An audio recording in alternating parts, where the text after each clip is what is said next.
As Chinwe sprinted through the dense forest under the cover of night, branches slashed at her arms, her heart racing with terror. She could hear footsteps closing in behind her, and for a moment, she wondered if she'd ever make it out alive. In the bustling heart of Lagos, Chinwe found herself at a crossroads between dreams and survival. Growing up, she was her family's pride. Her parents had saved every kobo they could to put her through school. Chinwe dreamed of working in finance, of one day lifting her family out of poverty.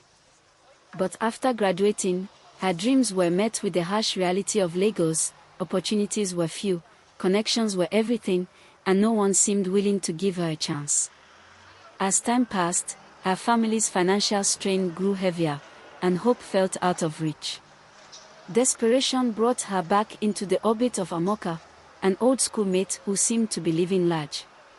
Out of sheer necessity, Chinwe asked her how she was thriving. Emeka didn't sugarcoat it. It's about surviving smartly in Lagos. There are people willing to pay, and if you're careful, you can make a living. Chinwe wrestled with her conscience but eventually joined Emeka's lifestyle. She attended high-profile events, meeting men who promised financial support in exchange for companionship.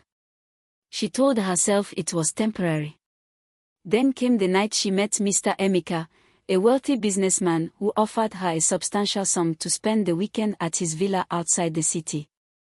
Reluctant but unable to refuse, she accepted, hoping it would be just one more night. But from the moment she arrived, things felt wrong. The villa was isolated, surrounded by dense woods that seemed to swallow sound. Mr. Emeka was friendly, but as the night wore on, Chinwe noticed men dressed in white robes gathering in a dimly lit room. She overheard talk of a sacrifice, and dread filled her heart.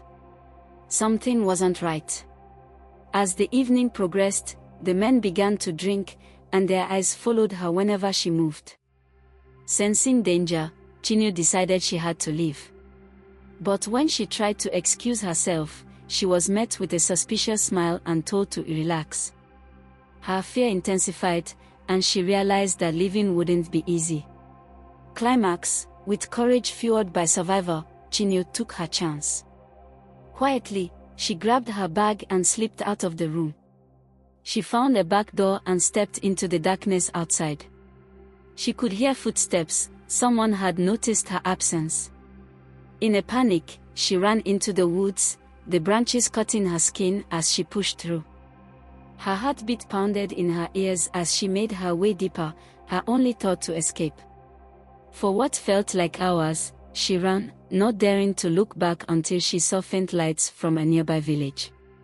Exhausted but alive, she stumbled into the village, where a kind woman took her in and helped her find her way back to Lagos. That night left a permanent scar on her heart and soul, but it also marked a turning point. After the escape, Chinwe knew she could never return to that life. She joined a skills acquisition program funded by a local NGO, learning tailoring and business management. Despite the challenges, she started a small tailoring shop, slowly finding strength in her new life.